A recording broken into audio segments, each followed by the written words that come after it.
പ്രണയനിലാവ്. രചന അവതരണം മിത്രവിന്ദ. മണിക്കുട്ടി.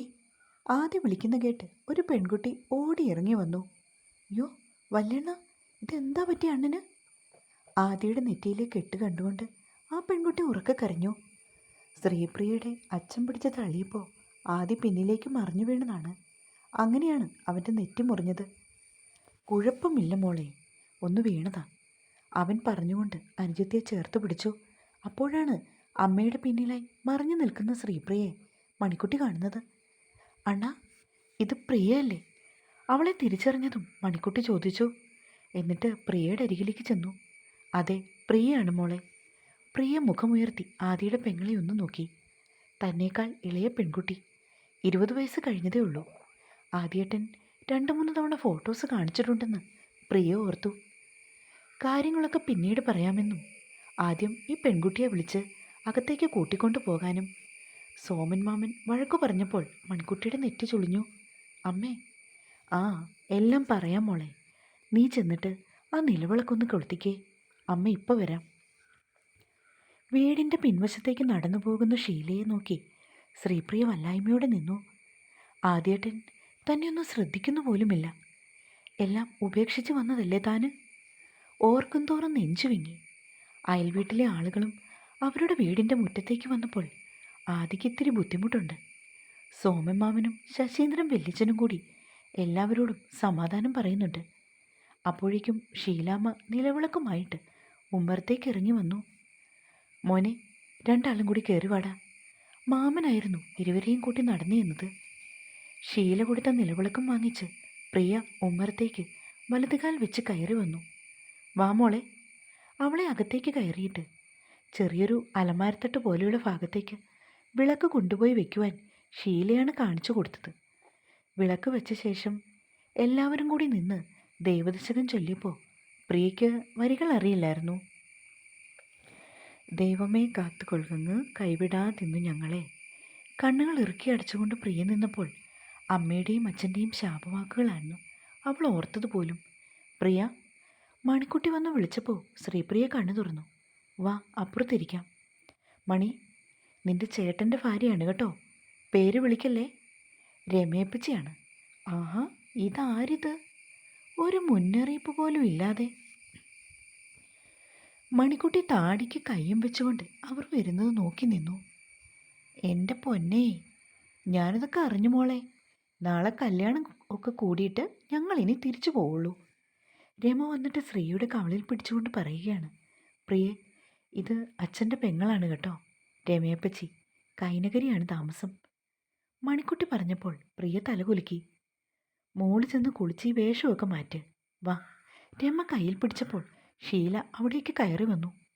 മധുരം കൊടുത്തില്ല ചേച്ചി? അതെയോ? പാലില്ലടി ഷീലെ? അടുപ്പത്ത് വെച്ചു. ആ, പഴം കൂടി നുറുക്കിയിട്ട് കൊടുക്കാം. ചേച്ചി ഒന്ന് വന്നേ, ഇതൊന്ന് നോക്കിയേ. ഷീല രമയും കൂട്ടിക്കൊണ്ട് അടുക്കളയിലേക്ക് പോയപ്പോൾ മണിക്കുട്ടി പ്രിയയുടെ ഒപ്പം നിന്നു.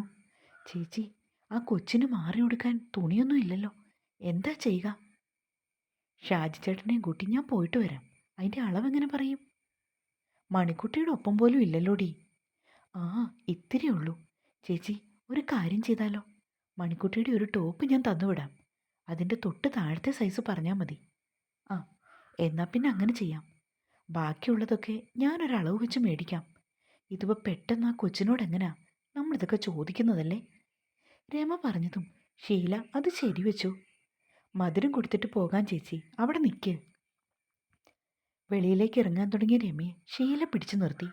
ആദി, ഇനി വന്നേ മോനെ. സോമം വിളിച്ചപ്പോൾ ആദി അകത്തേക്ക് വന്നു. ഒരു ചെറിയ ദിവാങ്കോട്ടുണ്ട്, അതിലേക്കിരുത്തി. ശേഷം 2 ആൾക്കും കൂടി ഷീല മധുരം കൊടുത്തു. പിന്നീട് രമയും ശശീന്ദ്രൻ്റെ ഭാര്യ ലേഖയും ഒക്കെ കൊടുത്തു. ഒടുവിലായി മണിക്കുട്ടിയും.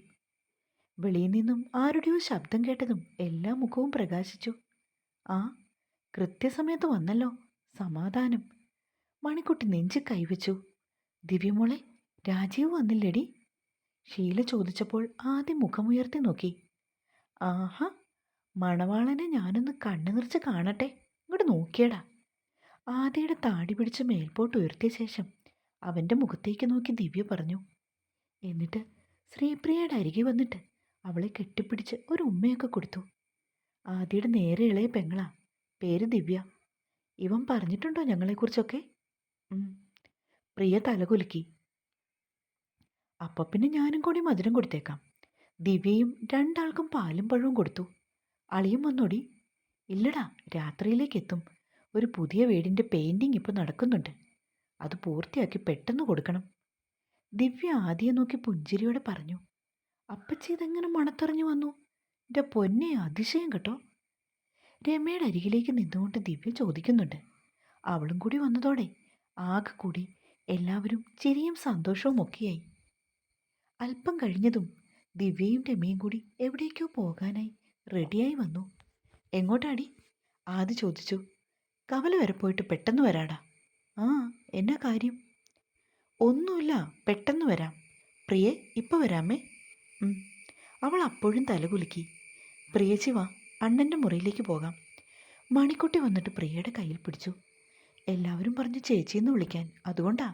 കുഴപ്പമില്ലല്ലോ അല്ലേ? ഏയ് ഇല്ലെന്നേ. ആദിയുടെ മുറിയെന്ന് പറയുന്നത് ഒരു വാരം പോലെ ചേർത്ത് പിടിച്ചതാണ്. ഒരുപാട് വലുപ്പമൊന്നും ഇല്ലെങ്കിലും ഒരു കൊച്ചുമുറി. ചെറിയൊരു തടിയലമാര, ഒരു ഡബിൾ കോട്ട് കട്ടിലും കിടപ്പുണ്ട്. ഭിത്തിയലമാരയിൽ കുറച്ച് പത്രങ്ങൾ അടുക്കി വെച്ചത് പ്രിയ കണ്ടു. ഒപ്പം അവരുടെ ആരുടെയൊക്കെയോ പുസ്തകങ്ങൾ കുറേ അടുക്കിയിരിക്കുന്നു. ആദിയുടെ കുറച്ച് ഷർട്ടുകളൊക്കെ അഴയിൽ തൂക്കിയിട്ടിട്ടുണ്ട്. ബെഡ്ഷീറ്റ് മാറ്റി വിരിക്കാനായി ഷീല അവരുടെ മുറിയിൽ നിന്നും ഒരെണ്ണം എടുത്തുകൊണ്ട് വന്നു. മോളെ, വിശക്കുന്നുണ്ടോ? ഇല്ലമ്മേ, വിശപ്പൊന്നുമില്ല. അത് കളവാണെന്ന് അമ്മയ്ക്കറിയാം. എന്നാ ചെയ്യാനാ മോളെ, എല്ലാം ഇങ്ങനെയൊക്കെ ആയിപ്പോയില്ലേ, അതുകൊണ്ടാന്നേ. ആ, സാരമില്ലെന്നേ, എല്ലാം ഇങ്ങനെയാവാൻ ദൈവത്തിൻ്റെ വിധിയായിരിക്കും. ഷീല ബെഡ്ഷീറ്റൊക്കെ കുടഞ്ഞു തട്ടി വിരിച്ചു. തലയിണയുടെ കവറും മാറ്റി. അപ്പോഴേക്കും ആദ്യം അവിടേക്ക് കയറി വന്നു. അപ്പച്ചയ്ക്ക് എവിടെ പോയതമ്മേ? അവർ ഈ കൊച്ചിന് ഒന്ന് രണ്ട് തുണി മേടിക്കാൻ പോയതാടാ. ഈ ചുരിദാറും മാറ്റണ്ടേ? വാതിക്കടന്ന് പോകുമ്പോൾ ഷീല വിളിച്ചു പറഞ്ഞു. ഒപ്പം വെളിയിൽ നിന്നത് ചാരിയിട്ടു. പ്രിയ മുഖമുയർത്തി ആദ്യം നോക്കി. അവൻ ഇട്ടിരുന്ന ഷർട്ട് മാറ്റിയിട്ട് മറ്റൊരെണ്ണം ഇടുകയാണ്. ഷർട്ട് ഇട്ടുകൊണ്ട് അവൻ വീണ്ടും പുറത്തേക്കിറങ്ങാൻ തുടങ്ങിയതും പ്രിയ അവൻ്റെ കയ്യിൽ കയറി പിടിച്ചു. ആദ്യ ദേഷ്യത്തിൽ അവളെ നോക്കി. എന്നിട്ട് ആ കൈ വലിച്ചു കുടഞ്ഞുകൊണ്ട് പുറത്തേക്ക് പാഞ്ഞുപോയി. പ്രിയയുടെ മിഴികൾ നിറഞ്ഞു. സങ്കടം വന്നിട്ട് ഒന്നുറക്കെ കരയാനാണ് അവൾക്കപ്പം തോന്നിയത്. കണ്ണേട്ടാ, പ്രിയമോളെ എങ്ങനെ രക്ഷിക്കും? എനിക്ക് പേടിയാവുക. വീട്ടിലേക്ക് തിരിച്ചു പോകുമ്പോൾ വൃന്ദ അവനെ നോക്കി കരഞ്ഞുകൊണ്ട് ചോദിച്ചു. എടോ, അവൾ പൂർണ്ണമായ ഇഷ്ടത്തോടെ ഇറങ്ങിപ്പോയത്. അതിന് നമുക്കൊന്നും ചെയ്യാൻ കഴിയില്ല. കണ്ണേട്ട, അവൾ കൊച്ചു കുട്ടിയല്ലേ, ഒന്നും അറിയില്ല അവൾക്ക്. കൊച്ചു കുട്ടിയോ? 22 വയസ്സായവൾ എങ്ങനെയാണോ കൊച്ചു കുട്ടിയാവുന്നത്? അവൾക്ക് തന്നേക്കാൾ വിവരമുണ്ട്. പിന്നെയാ, ശിവ അലക്ഷ്യമായി പറഞ്ഞു. അതിനൊരു കാരണവും ഉണ്ടായിരുന്നു. കണ്ണേട്ടന് എന്തു പറ്റി? ഒരു ദേഷ്യം പോലെ. ആരോട്? എനിക്കൊരു ദേഷ്യവുമില്ല, ഒക്കെ തൻ്റെ തോന്നലാ. അല്ല, എൻ്റെ തോന്നലല്ല. കണ്ണേട്ടന് എന്തൊക്കെയോ മാറ്റം വന്ന പോലെ. ഏയ്, മാറ്റമൊന്നുമില്ല, ചെറിയൊരു സങ്കടം മാത്രം. എന്തിനാണ് ഇത്ര സങ്കടം? ഞാനെൻ്റെ മാളുവിനെ പോലെ തന്നെയാ പൊന്നിയും കണ്ടത്. എന്നാൽ ആ കുട്ടി ഇന്ന് എന്തൊക്കെയാണ് എന്നെക്കുറിച്ച് പറഞ്ഞതെന്ന് തനിക്കറിയോ? കണ്ണേട്ടനെക്കുറിച്ച് അവൾ എന്തു പറയാനാ? ആരാ കണ്ണേട്ടനോട് ഇങ്ങനെയൊക്കെ പറഞ്ഞു തന്നത്? വേറെ ആരുമല്ല, തൻ്റെ അച്ഛൻ. അച്ഛൻ എന്തു പറഞ്ഞു? കൂടുതലായിട്ടൊന്നും പറഞ്ഞില്ല, എന്നാലും ചില അറ്റവും മുറിയുമൊക്കെ വിശദീകരിച്ചു. ഇതെന്താ കണ്ണേട്ടാ, ദേവി ഇതൊന്ന് തെളിച്ചു പറയുന്നുണ്ടോ? ശിവയെപ്പോലെ നല്ലൊരു ചെക്കനെ അവൾക്കും ഭർത്താവായി കിട്ടുമെന്ന് സുരേഷ് അങ്കിൾ പറഞ്ഞപ്പോൾ എൻ്റെ പണം കണ്ടുകൊണ്ടാണ് വൃന്ദയും അച്ഛനും അമ്മയുമൊക്കെ തന്നെ എനിക്ക് കെട്ടിച്ചു തന്നതെന്നും എനിക്ക് അനുപമയുമായിട്ടുള്ള റിലേഷൻ പോലും അറിഞ്ഞിട്ടും എല്ലാത്തിനും കൂട്ടുനിന്ന് ഒത്താശ പാടിയത് അച്ഛൻ്റെ പണത്തോടുള്ള ആർത്തി കൊണ്ടാണെന്നും ശിവ തനി ഫ്രോഡാണ്, ചേച്ചിയുടെ കഷ്ടകാലം, എന്നാൽ അവളെ ഇനി അതിനൊന്നും കിട്ടില്ല, പ്രേമിച്ചവൻ്റെ കൂടെ അന്തസ്സായിട്ട് കഴിയുമെന്നൊക്കെ നാട്ടുകാരുടെ മൊത്തം കേൾക്കലാ അവൾ വിളിച്ചു പറഞ്ഞത്. എന്നിട്ട് അവൾ ഇറങ്ങിപ്പോയത്. ശിവ പറയുന്നു കേട്ടുകൊണ്ട് വൃന്ദ സങ്കടത്തോടെ അവനെ നോക്കി. അപ്പോഴേക്കും അവൻ വണ്ടി ഒതുക്കി നിർത്തി. എൻ്റെ സ്വന്തം കൂടപ്പിറപ്പായിട്ട് തന്നെയാ ഞാൻ അവളെ സ്നേഹിച്ചത്. എന്നിട്ട് ആ കുട്ടിയുടെ മനസ്സിലിരിപ്പ് ഇങ്ങനെ ആയിരുന്നല്ലോ.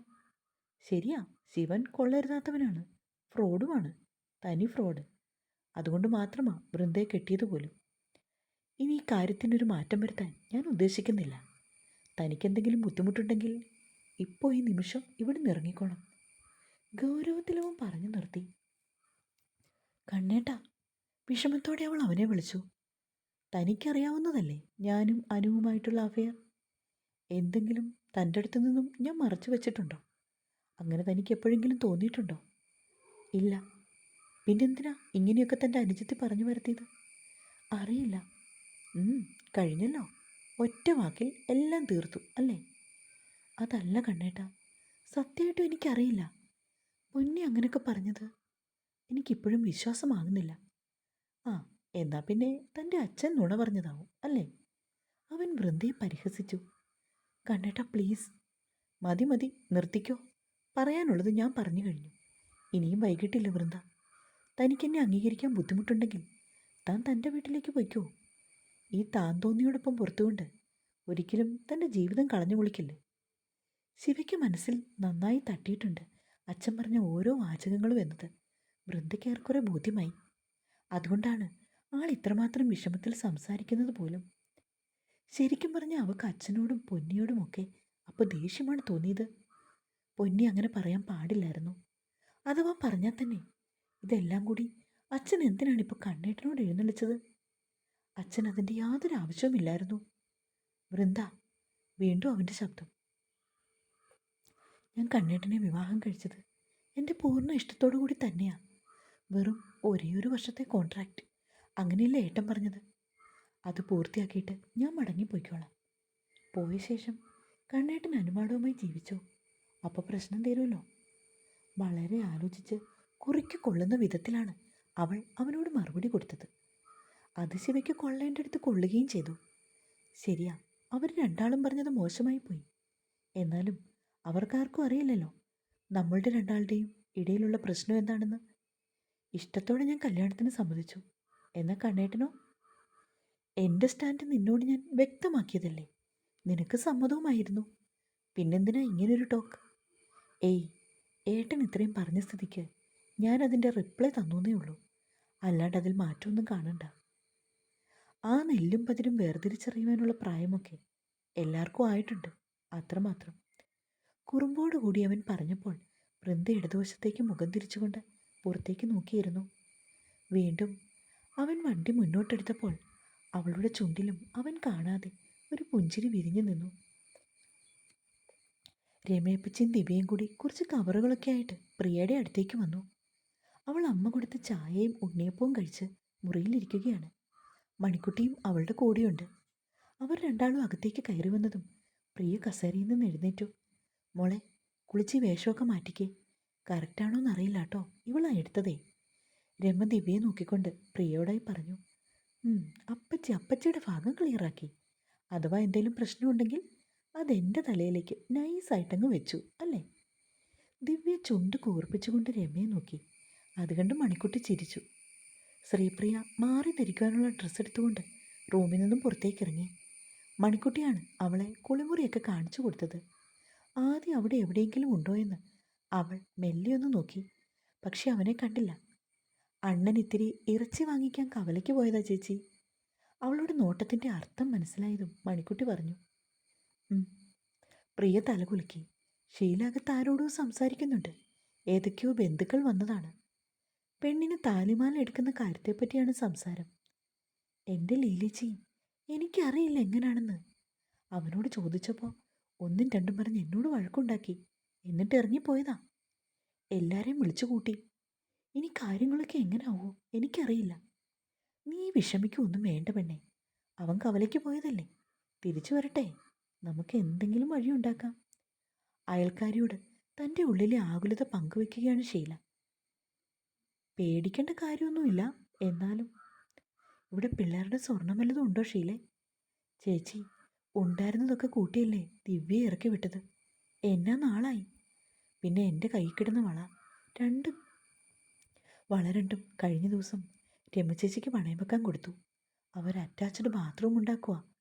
കുറച്ച് പൈസയുടെ ആവശ്യം വന്നപ്പോൾ എന്നോട് ചോദിച്ചു. അങ്ങനെ അത് പണയം വെക്കാൻ കൊടുത്തതാ. 2 മാസത്തിനുള്ളിൽ എടുത്തു തരും. ആ, പിന്നെയുള്ളത് എൻ്റെ കഴുത്തിൽ കിടക്കുന്ന ഈ മാലയാ. ഇതാണെങ്കിൽ എൻ്റെ ചേട്ടൻ കെട്ടിത്തന്നതാ. ഇതുവരെ അഴിച്ചു മാറ്റിയിട്ടില്ല. കൊടുക്കാൻ ബുദ്ധിമുട്ടായിട്ടൊന്നുമല്ല. മരിക്കുന്നതുവരെ ഇത് വേണമെന്ന് വാശിയുമില്ല. ഞാൻ അവനോട് പറഞ്ഞപ്പോൾ അതിൻ്റെ പേരില അവൻ എന്നോട് വഴക്കുണ്ടാക്കിയത്. രണ്ടുപേരും കൂടി സംസാരിച്ച് നിന്നപ്പോൾ ദിവ്യ അവരുടെ അടുത്തേക്ക് വന്നു. കാര്യങ്ങളൊക്കെ പറഞ്ഞപ്പോൾ അവൾ രാജീവിനെ ഒന്ന് വിളിക്കട്ടെ എന്നും എന്തെങ്കിലും തീരുമാനം ഉണ്ടാക്കാമെന്നും പറഞ്ഞ് അമ്മയെ ആശ്വസിപ്പിച്ചു. നാളെ അമ്പലത്തിൽ വെച്ച് താലികെട്ട് നടത്താനാണ്. അപ്പോൾ അമ്പലത്തിൽ വേറെ എന്തൊക്കെയോ പ്രോഗ്രാമുണ്ട്. അങ്ങനെ പിന്നീട് അവർ ഒരു മന്ദിരത്തിലേക്ക് മാറ്റി. രാവിലെ 10 മണിക്കും 10:30 ഇടയ്ക്കുള്ള മുഹൂർത്തത്തിലാണ് വിവാഹം. അത്യാവശ്യം വേണ്ടപ്പെട്ട ആളുകളെയൊക്കെ മാത്രമേ വിളിച്ചിട്ടുള്ളൂ. ആദി അവൻ്റെ അച്ഛൻ്റെ ബന്ധത്തിലുള്ള ഒരാളുടെ ടിപ്പറാണ് ഓടിക്കുന്നത്. അയാൾ അത്യാവശ്യം ഒരു ചെറിയ മുതലാളിയൊക്കെയാണ്. അവരുടെ വീട്ടിൽ ചെന്നിട്ട് അവൻ 50,000 രൂപ വാങ്ങി. ആദ്യം കൊടുക്കാൻ ഇത്തിരി മടിയായിരുന്നു. എന്നാലും പിന്നീട് അയാൾ മനസ്സില്ലാ മനസ്സോടെ കാശെടുത്ത് നീട്ടി. കാരണം ആത്മാർത്ഥമായിട്ട് ജോലി ചെയ്യുന്നവനാണവൻ. അതുകൊണ്ട് കൂട്ടത്തിലുള്ളവന് ഒരാവശ്യം വന്നപ്പോൾ സഹായിക്കാതിരിക്കാൻ അയാൾക്കായില്ല. ആ കാശും മേടിച്ച് തൻ്റെ കഴുത്തിലുള്ള 1.5 പവൻ്റെ മാലയും കൂടെ മാറ്റി. 2 പവൻ്റെ ഒരു ചെത്ത് ചെയിനും ഓം എന്ന് കൊത്തിവെച്ച ചെറിയൊരു താലിയും. അവൻ്റെ മാലയോടൊപ്പം 2 ഗ്രാമിൻ്റെ ഒരു ഏലസ് ഉണ്ടായിരുന്നു.